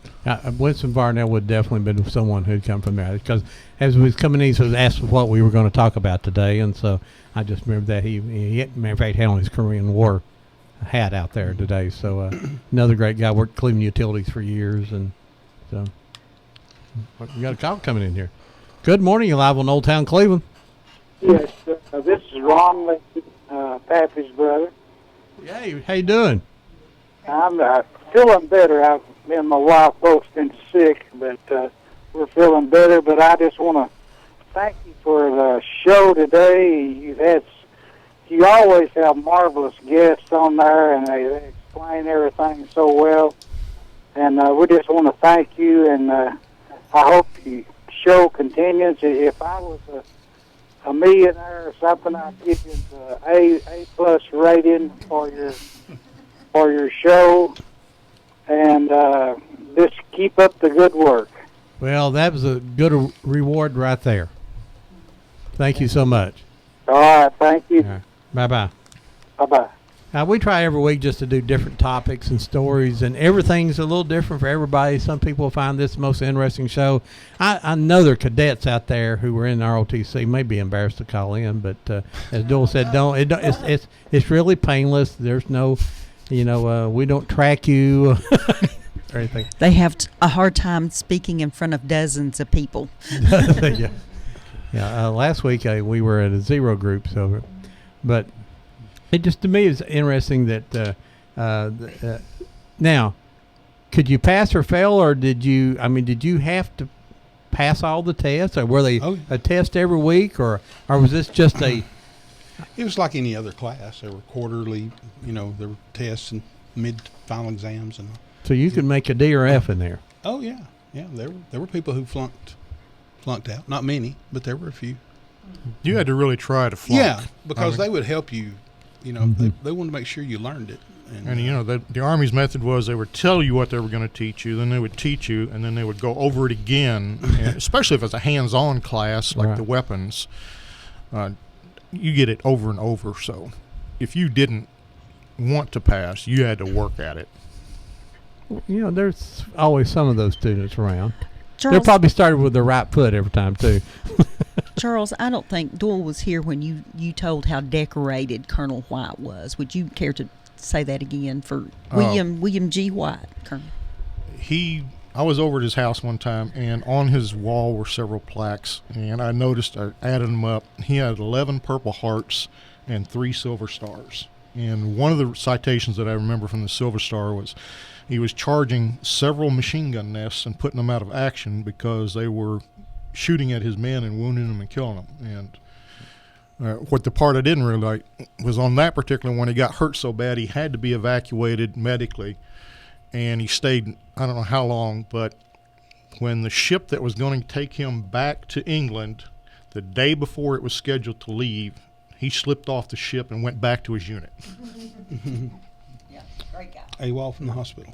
Did they talk about their personal experiences, the history of their career, so forth, or were they just book stuff? They talked a little bit about their experiences, but I noticed that a lot of the World War II vets, my father-in-law was a World War II vet, and he only talked about it twice the whole time that I knew him. And a lot of those guys just didn't talk about their war experiences much. They talked a little bit if it tied into the class, but they really didn't talk about it a lot. We've had several chances to have around Veterans Day and Memorial Day. We try to have some kind of show. We've had Vietnam vets in here. We've had Pearl Harbor survivors, which are very limited now, and had a prisoner of war who's come in a couple of times from Korea, and he was on Bataan Death March. He did that. And, wow. 19. He's from Polk County, originally from Polk County. He lives here. Bill Norwood is his name, and he wrote poetry while he was a prisoner, and he reads those, and everybody just sort of sits here and wipes their eyes because it's pretty amazing. So, all those veterans are just amazing. And there's another Colonel White. I didn't know as much about Colonel White, just knew him in the hall, and it was almost scary to me. I was a young boy, and he's this structured, very structured, straight standing guy, and I'm going, oh my gosh, I'm scared to death of him. Mr. Schultz would enjoy hearing you say that. I was scared of Miss Schultz too. I found I was there was 4 Ron Moores in school at the same time. There was 2 seniors my senior year, a junior and a freshman, and they'd call Ron Moore to the office, and all 4 of us would show up. I would stay. But I found Mr. Schultz to be a very straightforward and honest person after you got to know him and sit there and talk to him. And, I remember talking about things that were going on in the school one time, and he just was very honest and straightforward. And I said, well, man, this is really sharp man, very, very nice. And later he became mayor of Cleveland, and I had to deal with him on a regular basis then, being in the cable industry. And he was the first one who ever said to me, I said one day in a group, I says, he was my principal, and later on he says, I'd prefer you say that we went to school together. So he had a sense of humor, but... Mr. Schultz was a local guy. Yes, he was. He had played sports at Bradley, graduated from Bradley. Yeah. Did you ever have any dealings with Mr. Schultz? Oh, quite a few. I got called to his office a few times, but almost all of it had to do with ROTC and raising the flag up and down outside. Yeah. Nothing bad. No trouble. Yeah. Not at that time. Now, several years later, one of my brothers got in trouble, and my parents would not go take care of it, so I went up there and talked to Mr. Schultz, and he remembered me. I remembered him, of course. And like you said, he was a very straightforward, very honest guy, and I got him to let my brother back into school. But he was a nice guy. Well, you can do things like that now. I mean, then, but you can't do that now. When they're thrown out now, it's their tag. But Jim, do you have a lot of dealing with Mr. Schultz? No, I really didn't. I used to watch with some amusement some of the problem children that would get. I remember one particular morning I was changing classes, and he was walking down the hall, escorting somebody by their belt, and it was somebody who had started to grow some facial hair, and I think he was taking them for a little dry shave. He had shaving cream and a razor. Oh, did he have cream? Oh, yes, he did. And I remember one year I did something. I was working in the junior achievement program, and we got our pictures made in the newspaper. Well, I got called to the office first thing on the next day, and I went up there, and he said, really appreciate you representing the school and everything. Get a haircut. It was just one big long, and my hair was just getting a little long, and we had really tight rules about your hair. And Dole will remember my freshman year when our freshman football team, we had a kid named Brownlee, or what was his name? David Brownlee. David Brownlee. He was thrown out of school because his hair was too long. Today's standard, it wouldn't be long at all. And that went to the school board, went to a lawsuit, and the school system won. But he was a good football player too, wasn't he? He was a good football player. He really had a kind heart. There was nothing really wrong with him, but at that time, we just didn't want people running or walking through the halls with hair touching their ears, really. It was touching their ear and about to. It was long. It was blonde. I remember it was very blonde. Great athlete, and he was thrown out of school, and so that was the days that we grew up with. So well, of course, Jim was a straight-laced dude, never got in trouble, never got caught. Never got in much trouble. Yeah. So your class of 71. Who was the class president? Jimmy Crawford. Jimmy Crawford, and do you remember who else went to school in 71 there? Who was your running buddy first off? Oh, Joe Johnson, who's moved back to town in retirement. Laren Merriman, went by Doug back in those days. Oh, yeah, no. Merriman. And Doug's about to take off on a hike of the Pacific Coast Trail from Canada to Mexico. I hope he takes a lot of pictures because I ain't going to be with him. But anyway, let's see. Wayne Cody, Ricky Johnson, good friend of John's. Oh yeah, Rick Johnson. Rick's in my class. Wayne Stonecipher. Wayne, yeah. Yeah. Wayne's gone now. Yeah, Wayne's gone. Wayne's a good friend. Yeah. Paul Morgan. Paul Morgan. Paul's gone now. He's gone too. Bob Webb, Mike Trammell. Yeah. Yeah, Mike was in ROTC. All those guys were in Yeah. ROTC. In fact, I bumped into Jimmy Crawford when I was stationed down at Fort Gordon outside of Augusta, and he had done a tour in the Marines and met a gal and married her and moved to Augusta, Georgia. And I just happened to be in the mall. He was manager of a jewelry store. Happened to be in the mall, looked in there, and there was Jimmy. Yeah, I knew he went in the Marines, but I didn't realize what had happened to him afterward. I was talk about running into people. I was in Vicksburg, Mississippi last year at the national battle. I mean, at the battlefield there, and I stand there and look around, and there stood Jim Brown, the sheriff's department. I'm going, it's sort of strange you run into people in the strangest place. These guys didn't mention one of the girls, and I know you had to be interested in them, although you did wear those glasses. Yeah. Well, because they weren't interested in me didn't mean I wasn't interested in them. You wore those so you could see them. Exactly. It may not work. Who was some of the girls that were out? Well, Lucille Kaywood, ran into her a while back. A bunch of 72 people got together, and I was there with them. And let's see, Shirley Llewellyn, Shirley Jackson now was secretary for Major Gardner's group. Rhonda Howard Webb now, ran into her at the last reunion of our class. They go away fast, doesn't it? Yeah, they do. My middle sister was in ROTC. She was in the Bayonets, and that was after I graduated and left. Now, you had a picture there of Drusilla Kennedy? Yeah, she was the honorary colonel our senior year. Yeah, she was the head. And then Lucille Kaywood was Right. for the following year, your year. Right. And Deb, you don't remember anything about yours, do you? I was just on the drill team. Rita Stonecipher was in there, and Susan Truitt Carter. Rita's Wayne's sister. Yes. Yeah. Shirley, don't remember her last name. There were a lot of girls in there that, were pretty much leaders in the school. But let's get this call. Oh, okay. Good morning, live on Old Town Cleveland. Yeah, this is Bob Cash. Hey, Bob Cash, how are you? I thoroughly enjoyed this program this morning. And what I was wondering, was Red a member of the ROTC? I do not know if that or not, their thing. Okay. Well, what about Doug Garrett? Doug was a Cleveland guy, and they didn't do that over there.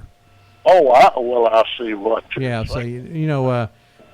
We the straight-laced guys were over at Bradley. I see what See, over at Cleveland, you could grow your hair long and do all that stuff. They're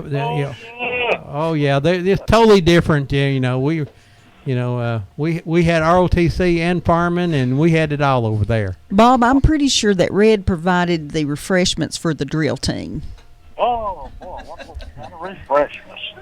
She was on some road gang. That's what it was.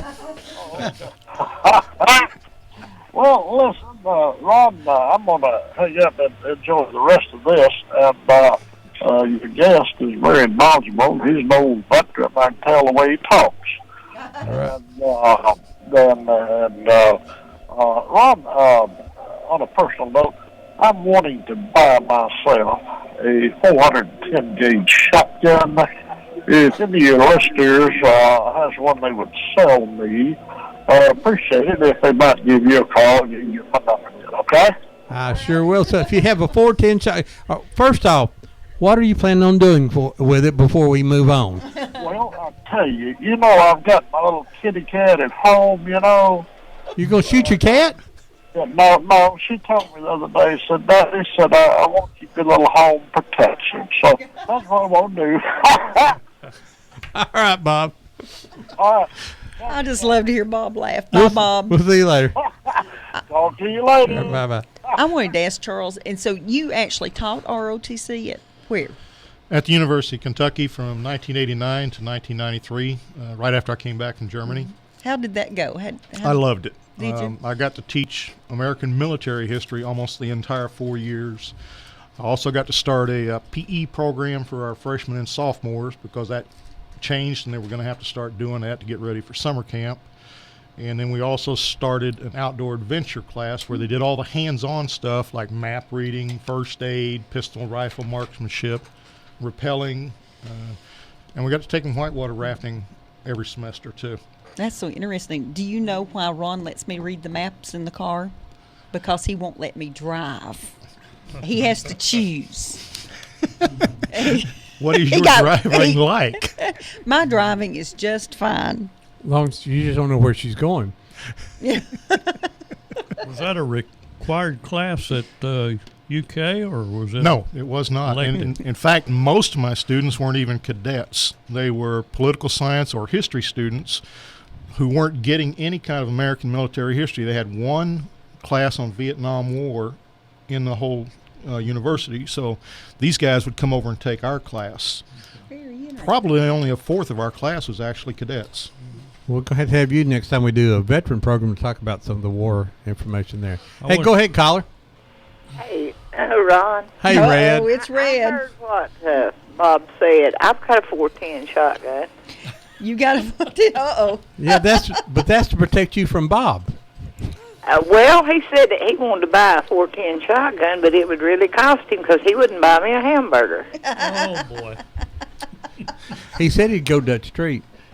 No, I'm not Dutch treating with him, and if he gets that shotgun, he's going to pay through the nose for it. Well, I tell you what, if you will give him a little of that corn that you have still hidden under the bed there. Now, Ron, I don't have any of that corn. I quit that business a long time ago. But I said if you had some of that and give him 2 or 3 big drinks of it, he'll pay a whole lot for that 410.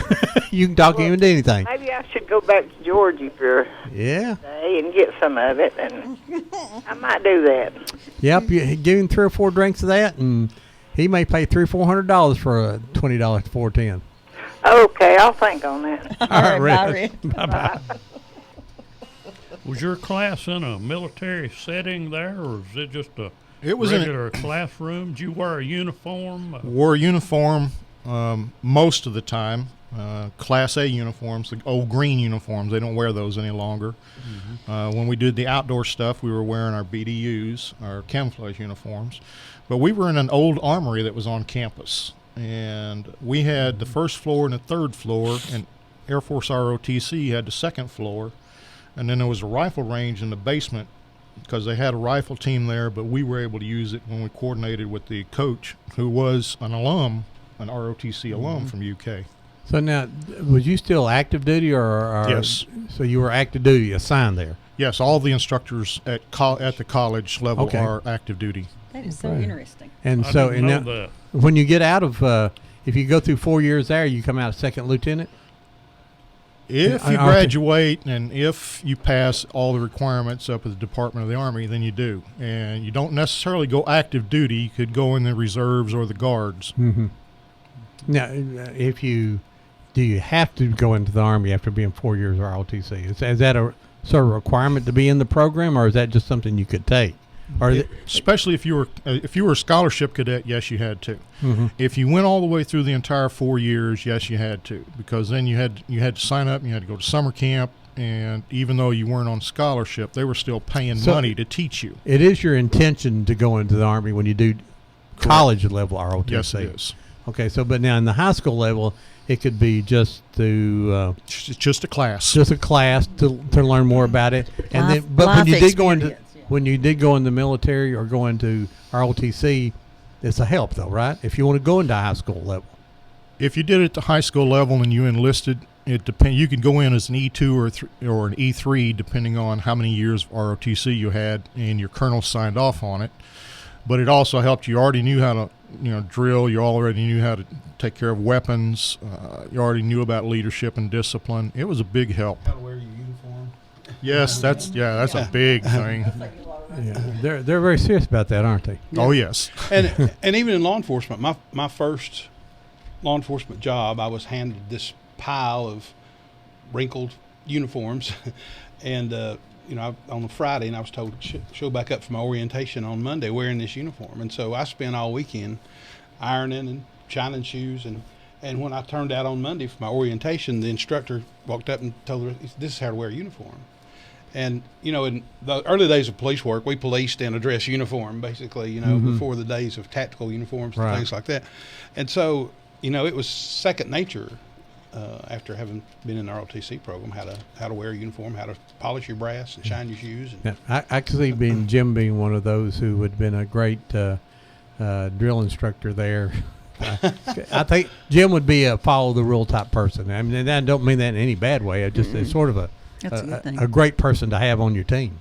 I have another question for Charles. You had said something earlier about Fort Knox. What were your duties there?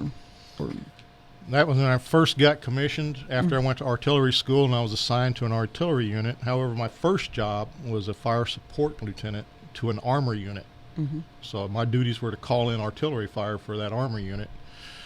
And then later I got into a firing battery, and I computed the firing data for the guns, and then later I was the executive officer for that. And my last job there, I was the battalion supply officer. And I was there for 3 years, and after that went to the advanced artillery course, and then went to Germany for 3 years.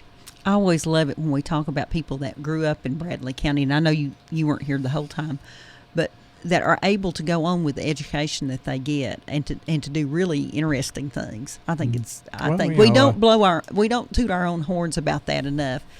The head of Sears came from Cleveland, Tennessee, Mr. Lacey. Just a lot of good people that made a difference in a lot of people's lives came right through the Bradley County school system. It's something else. When you hear the name, he's got that mischievous grin on his face. When you hear Fort Knox, only thing you think about is the goal portion of it, but it's a lot more of a military. And we actually, when I was in the cable business, we ran the cable system on Fort Knox, so we were very familiar. The problem is we had there is that there's people come and go a whole lot there at Fort Knox, because we changed customers like 40 times a year in each location there, so it was a lot of there. So, but Fort Knox is that military. I mean that more artillery type base camp, is it not? No, it was armor. Armor. That's what I meant. Armor. Yeah. Armor. Yeah. Fort Sill was artillery. Fort Benning was infantry, and they've changed that now. They have moved the armor school from Fort Knox down to Fort Benning, and moved in the recruiting and ROTC headquarters at Fort Knox. Okay.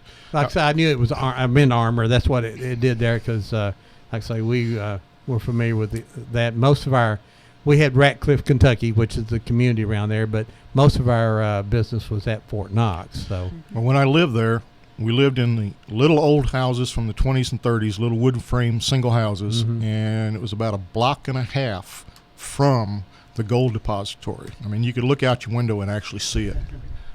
Couldn't touch it, though. Couldn't even go close to it. So now, the military is in charge of guarding that, or is that a separate unit? That's separate. That's civil service, I believe. However, at that time when I was there, the military had a backup job to provide additional security in case somebody did something. Charles, did you go to Fort Campbell on that trip, or was that the year after you graduated? Yeah, it must have been after I graduated. We went when they come back from Vietnam. It was 72. Okay. That was after. I've been there. I went there for a training course. But what was the big general? 72. Oh, I Vietnam? remember Spiro Agnew was there. Yeah, Westmoreland. Yeah. Westmoreland. Yeah, we came. He flew back into Fort Campbell, and I got to go, and a lot of of course, our OTC people went, and we got to be there and watch him land and come back, and he gave a speech. I don't remember what he said. I was 70. It was 72. I was 18, and these girls had on short skirts. That's something. You hung up on that, aren't you? Yeah, and they had good food. I remember that too. Well, I don't. Wasn't the vice president there, Spiro Agnew? Yes, he was. Yes, I remember seeing him speak, and we were there a good portion of the day, and that's a long bus ride. Air Force 2 landed. It's actually Air Force 1. It's the same plane, except when the vice president on it's Air Force 2. And that's the kind of things that I think ROTC did also. That's not a trip that most high schools would have made, but apparently Colonel White was very interested in it. They put that together, and then there was other students from the school got to go, and they invited people. I don't remember why I got to go. Well, when we had the military ball every year, they always invited some general from. I remember General Third Army Commander Lieutenant General Throckmorton or something was his name. That was at one of our military balls. You know, to see this 3-star general there in his dress whites. You know, man, I mean that's chest full of medals and all. It's pretty impressive. I went with Deb to 16, one of those 17-year-old. military balls. You don't remember that? I mean, I remember going to the military ball, but I don't remember. Talk into the microphone. This is radio, isn't it? Yeah. I mean, I remember going, and it was very nice, but I don't remember who the guests were or any of that kind of stuff. I thought you didn't remember me taking you. We were about to have a discussion here. That would be bad, wouldn't it? Yeah. But they were really nice, and I think too. Charles had some pictures there of Colonel White, and I suppose that was his wife that were dancing, and I think as a young person, it was really nice to see people doing those classical kind of dances and stuff, and showing you how to look respectful. I do have a couple of pictures here, and I thought you might have been in one from the military ball, but no, you're not in it. No, I'm not in there. And yes, that was his wife. She came down to visit and came for the military ball.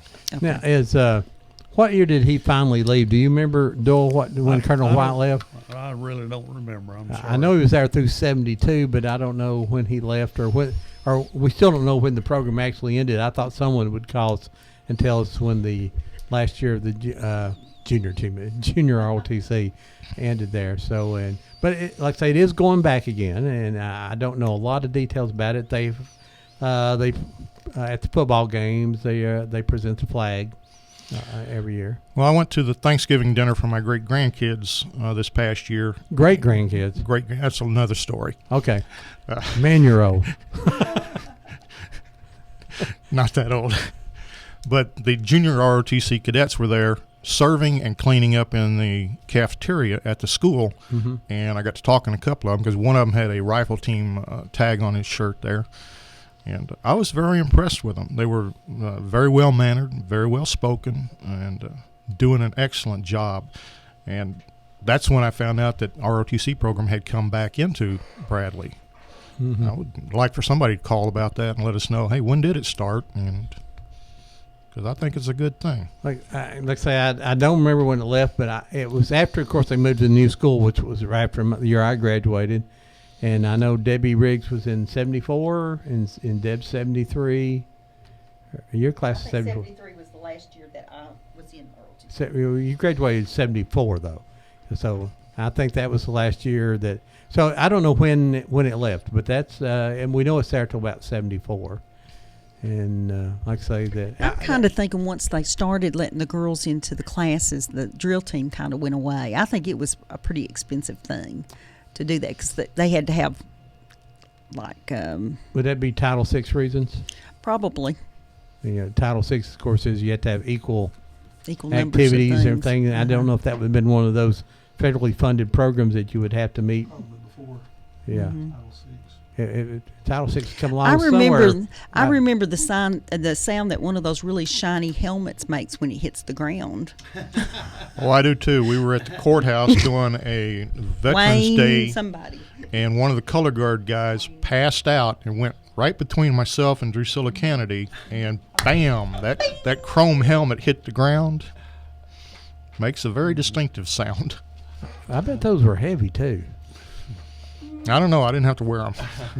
Well, the helmet's a steel pot helmet. Actually, is a little lighter than the Kevlar helmet that the original Kevlar helmet. I think the newer ones are lighter weight. But yeah, over a period of time, they get, unless you've exercised your neck a lot, they do get heavy. That was one of the questions I was going to ask about somebody dropping out or falling out on drill day. Well, I'm sure that it happened to all of them. I don't know. How long did you drill?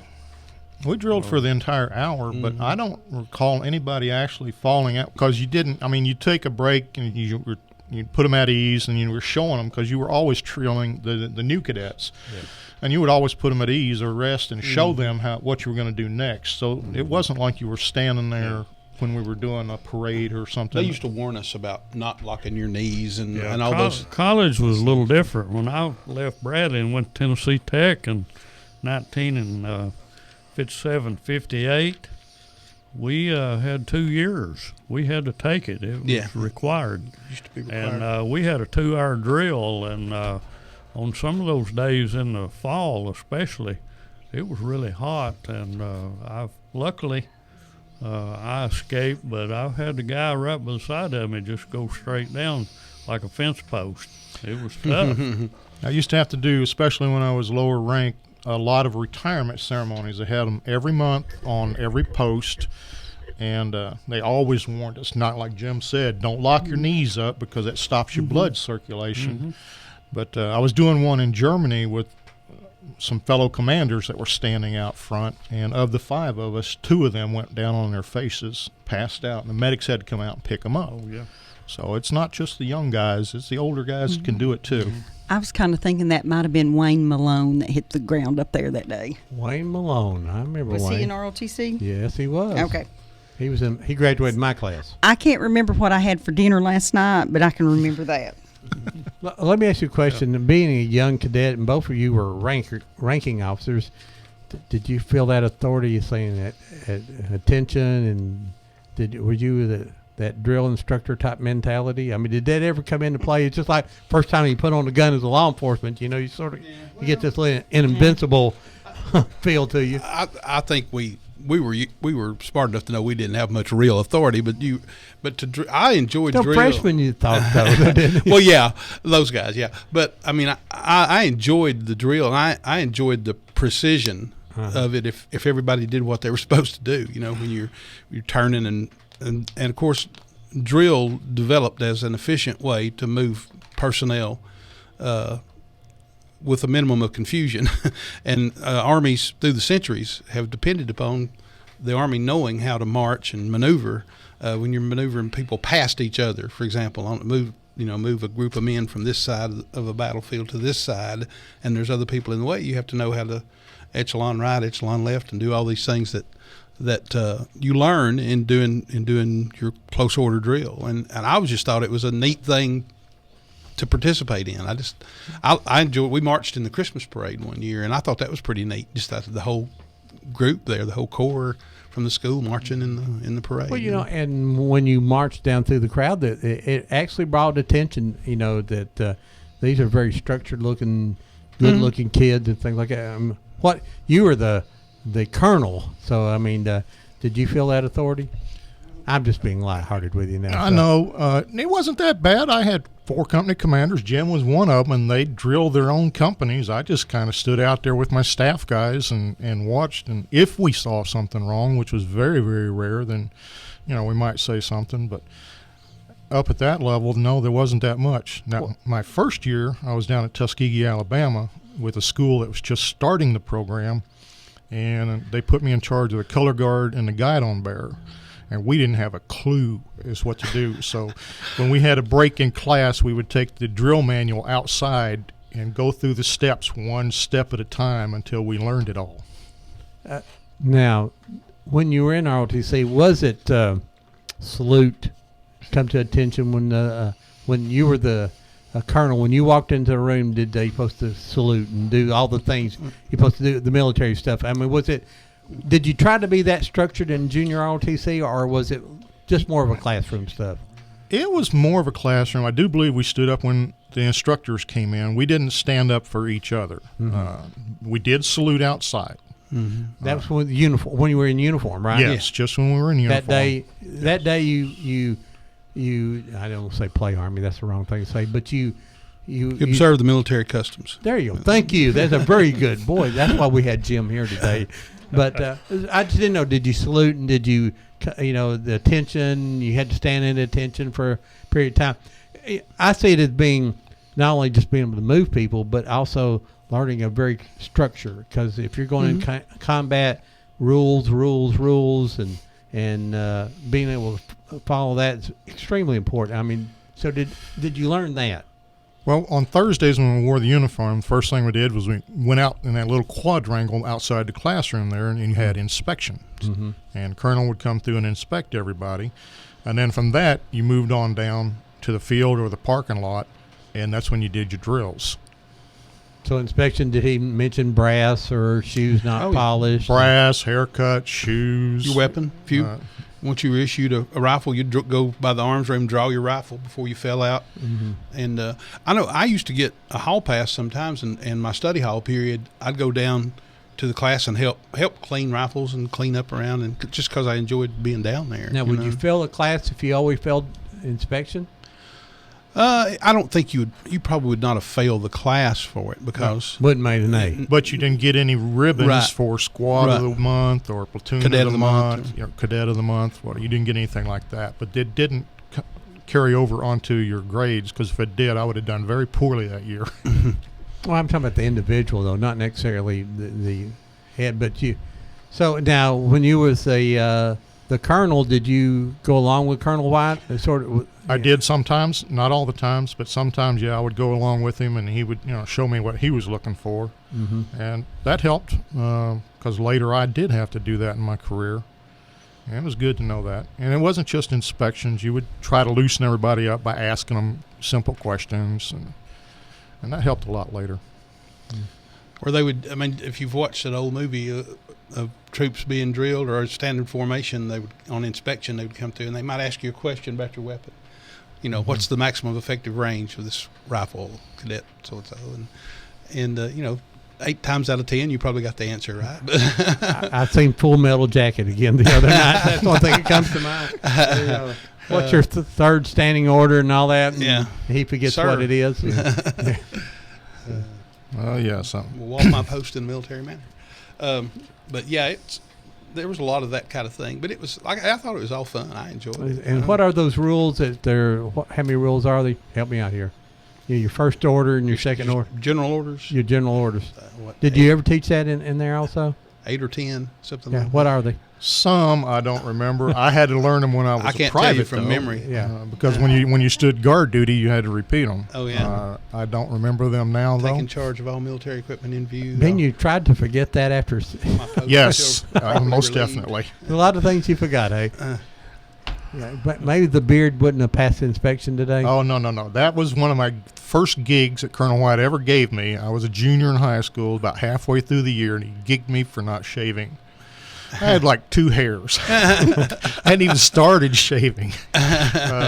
So that's when I started shaving. Well, I'm sure that, as Doyle said, is that Mr. Schultz, our principal, probably loved Colonel White better than any of us because he was very structured, and he had been a principal at one of the local grammar schools before he came to Bradley. I don't remember which one. Seemed like it was. Do you remember where it was? Templeton Hill? No, that'd been a city school. Could have been Templeton Hill. It could have been a city school. It could have been, yeah. But he was very strict on that also. My favorite picture of him as principal is probably from the late 50s, and he's sitting on a motorcycle out on McCoy Street, or out on the sidewalk at McCoy Street. I thought that was just so funny because it was so out of character from the man I knew.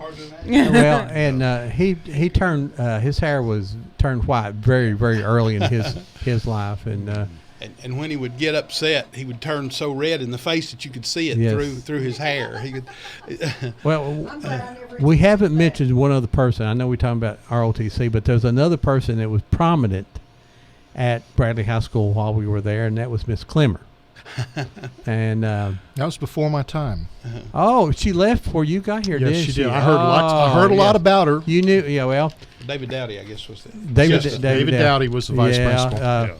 Well, growing up here and going to school, and I know Jim too, is that you heard of Miss Clemmer before you ever got to Bradley High School, and she was a legendary thing. And of course, when you got there, you were scared to death of Inez Clemmer. And 8:30. Was you scared of her also? Well, she would call me in out of the hall, Ron, because she knew I had a pocket knife. And I opened a lot of packages and boxes for her over the years. So I tried to stay on the good side. Well, I remember she left my sophomore year, and then Mr. Dowdy took over. But she would come down the hall, and if there was something going on, she would say, move out of the way, and and she could clear the halls. Boom. There was people up against the lockers, and she was, and they said she was a very, very nice lady. She, Kent Smith, that's her grandmother? His grandmother, Yes. great-grandmother? Grandmother. Grandmother, I would think, Grandmother, yeah. And I always tell the story that years and years later, sitting at the cable office one day, they transferred a call to me as Miss Clemmer. I sat up straight in my chair, and yes, ma'am, and no, ma'am. And she said, my cable's broke. And I said, hold on a second, send everybody. Really, but she just earned a lot of respect, just like Colonel White did and all that. So. Yeah, I had a couple of older cousins that went there, and when they heard my dad was retiring, we were moving back here, they were telling me all about her. Mm-hmm. And so I had heard a lot of stories. Yeah. There were a lot of things about her I didn't know until I read the little biography that somebody local wrote about her that tells a lot about her and about her personal how many people she helped and tutored and even after she left full-time education. She helped a lot of boys that had run off to the pool hall back to school, I understand. Yeah, that's in the book too. Well, Steve Bivens, he said that him and a couple of boys who are on the basketball team had laid out for 2 or 3 days, and Steve decided he needed to go on back to school. And the 2 boys, apparently his parents were gone, they stayed at his house. And so he got to school that day, and Miss Clemmer called him to the office and said, well, you call over your house and tell those other 2 boys to come on to school today. And she knew for some reason, she had a network. So she knew where everybody was, what pool room they were. She'd go by some pool rooms, just blow a horn and get Randy Fox out. Randy says probably the reason he's alive today is probably Miss Clemmer, because she kept him out of a lot of trouble. But hey, we're getting down towards the end of the day. Up on the screen, for those of you that can see it, we have a picture of Colonel White and Sergeant McCamus. Who's the young lady in the middle? Do y'all remember her name? It was on the picture when Shirley Llewellyn. Shirley Jackson Shirley now. Llewellyn Jackson. Okay. And it's a very nice picture.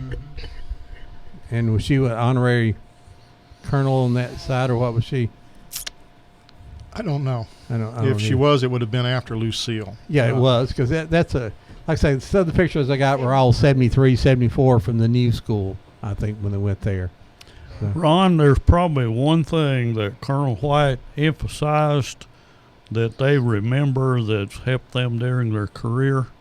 I wonder what it is. Service. Mm-hmm. Service to the community, helping the community. He was always involved, March of Dimes or anything else that the community was doing. He was always there. He was always asking us. He never told us we had to help. He asked, he said, I need some help. And a lot of times he had more than he actually needed. But I do remember that. He was always helping somebody in the community. So, Jim, I remember going out to out on 64 Highway. They were having a rodeo or something, and a horse show. Right. And I remember Colonel White getting all of us girls to sell hot dogs in the stands and stuff. Yeah, and we had to set up a PA system and all kinds of stuff, which was a military PA system. We had to string that commo wire across the place. But good morning, caller. You're live on Old Town Cleveland. Ron, I'm so glad to hear you all back home there. We're sort of glad to be back, too. I miss you and Dale. Well, we got the rubber band back together. Well, the recording's probably really funny because every few minutes I'd look at Ron and say, do you really think we're on the air? And he'd say, I don't know, keep talking. Well, tell him I missed you. Well, hopefully we'll be back more often now. Well, good. I'm glad you're back. All right, thank you. Okay, bye-bye. Bye. Yeah, I hit the wrong button. I turned off the whole radio station that time. We went blank again there for a half second. You got. Sometimes it's my fault. Last week it wasn't, but now there's always something. We've weird problems here, but well, Charles, you got any final things you want to wrap up here and tell us everything? I'm so glad to see you again. A good friend from many years ago, and sort of lost touch over the years. And I see Jim all the time. I ain't gonna talk to him. But you got any final things you want to wrap up about ROTC and about Well, I'm glad you had this show today. I'm glad to see everybody here, and it was a good experience. I loved it, and I think it was great for the school and great for a lot of the people that took the class. And thank you for your service to our country. That we appreciate that. Thank you. Good effort there. And Jim, you served our communities and law enforcement for years, and thank you for all that you've done. And Thank you. Law enforcement gets a bad rap sometime here recently. Unfortunately, for some of these police shootings, I know Jim saw and just cringed over that. But I heard a report last night that 99% of all the contacts or more with the law enforcement people are all positive in this world. So there's a very few things that happen that turns out negatively. Only 1/10% of police contacts involve any use of force. Oh yes, and that whole 1% is you got arrested and you don't like what happened, and there always going to be some of that. But even people we've arrested over the years, back when I used to do it, because so you arrested me one time, boy, I sure am glad you got me, probably saved my life, huh? Or you took me home, or you made my daddy come get me instead of putting me in jail, and I appreciate that now. I didn't like you right at that particular moment. There's always that option. You got two options: go to jail, and then we call your daddy, or we can just call your daddy. And he says, can we just avoid to call the daddy no matter what? No, the daddy will have to be called either way. So we saved him from going to jail some. Jim, thank you for all your service. And Doyle served as a football coach, baseball coach, Little League. And, man, Doyle Palmer has been involved in this community a long time. I actually coached a baseball team at Bradley for, I think, 2 seasons. They twisted my arm. They didn't. There was no one to coach it. Jim Ruth actually pitched for me. I didn't know Jim Ruth was a pitcher. Oh, yes. Yeah, he was a big old strong boy. Big fireballer. I used to say back when I worked at the Sheriff's Department, I know Jim and I went on some raids together, and it says if I was going to go through a door with somebody, Jim Ruth was the person I wanted to go through a door with. Let me assure you. But all you guys just been tremendous to our community. We'd like to thank you so much. And I just wanted to mention next week we'll have Linda Caldwell on, that used to be the director of Over Hills, Tennessee, and she knows all about all the great things that you want to come see in this area as far as history is concerned. And she'll be here talking about the L&N Depot in Etowah. She has, since she retired, she has recently refurbished the history display there, so I'll need to get back up there to see it. And she's coordinating the 125th special ride from Etowah to Copper Hill. Farner. You turn around there in Farner. I think you're right. But anyway, going through Farner is worth the price of the admission, let me tell you. We had some funny things. People put on the entertaining things for the train as it comes by. Or they were all outside that day doing crazy things. And that trip takes you from right there at Greasy Creek? G Creek. That's right. You get on the train at G Creek. You are listening to WOOP-LP, It must be Cleveland, that time. Tennessee. Not yet. Whoop FM is a broadcasting service of the Traditional Music Resource Center, and we play America's original music. How do you like that? Yeah. When you leave that on, it It's takes time. care of it. Yeah. Yeah. Let me turn it off automatic here right now, so we won't do that again. But it takes you around the loop. One of the few that loops. loop is amazing. One of the few loops in the country. Mm-hmm. And then, of course, all the way to Copper Hill. And there are parts of the Hiawassee River you've probably never seen if you go that. So do that. Folks, next week we'll be seeing that. Doyle, got any final comments? Well, I just want to thank you and Ron Ron and Debbie. You don't realize how absent the 2 hours was last week when you were off the air. As I went around town during the week, people wanted to know what was wrong with Whoop. Mm-hmm. They thought I was running the place, and I told one group that I would find out, so I called Debbie. I told him the whatchamacallit was broken. But anyway, this is a great program, and people need to call in. There was people sitting there with their finger on the phone, but for some reason they just couldn't do it. There's lots of stories out there that people need to tell, and other people need to hear them. And they need to come down. If you got a lot of stories, you need to come down here and get on the microphone. It's just sitting around the family here and talking. Just cause you got this mic in here. Jim and Dole's regulars on the show, and I think we probably talk Charles coming back somewhere in the future here. Yeah, it's a good possibility. All right. Thanks, guys. We'll see you next week. Now, I'm gonna get him to tell some of them other lies I know about here next time he comes in. Hey, we'll see you next time here on Old Town Cleveland. Bye bye now. I think that. Where'd the old town go? They moved it all north of here in a shopping mall.